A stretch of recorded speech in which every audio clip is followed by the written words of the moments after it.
આપણું બાળક જ્યારે કોઈ મોંઘી વસ્તુ માટે જીદ કરે અને આપણે એને તરત જ અપાવી દે તો આપણને એવું લાગે છે કે આપણે દુનિયાના શ્રેષ્ઠ પેરેન્ટ્સ છીએ અને આપણે એને બધી જ ખુશીઓ આપી રહ્યા છીએ.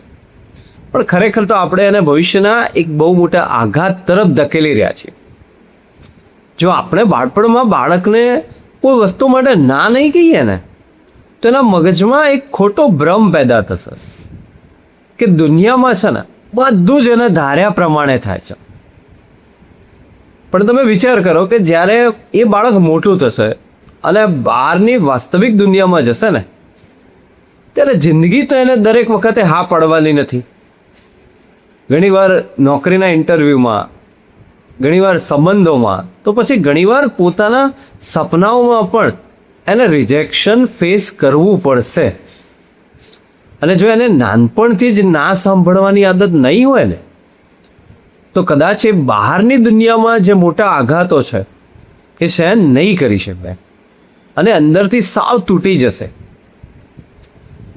જીવનમાં દરેક વસ્તુ સહેલાઈથી નથી મળતી એ શીખવવું ને એ પણ પેરેન્ટિંગનો જ એક ભાગ છે.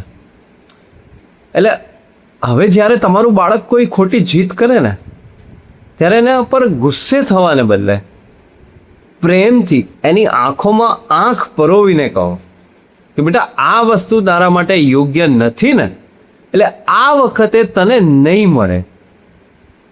જ્યારે તમે એને ના પાડશો ને ત્યારે કદાચ એ થોડી વાર રડશે, ગુસ્સો કરશે, પણ ચિંતા નહીં કરતા.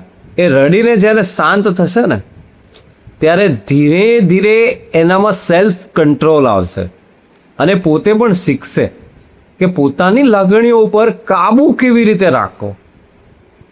બાળકને આજે વાલથી પાડેલી ના છે ને એને કાલે એક મજબૂત માણસ બનાવશે. વિચારજો.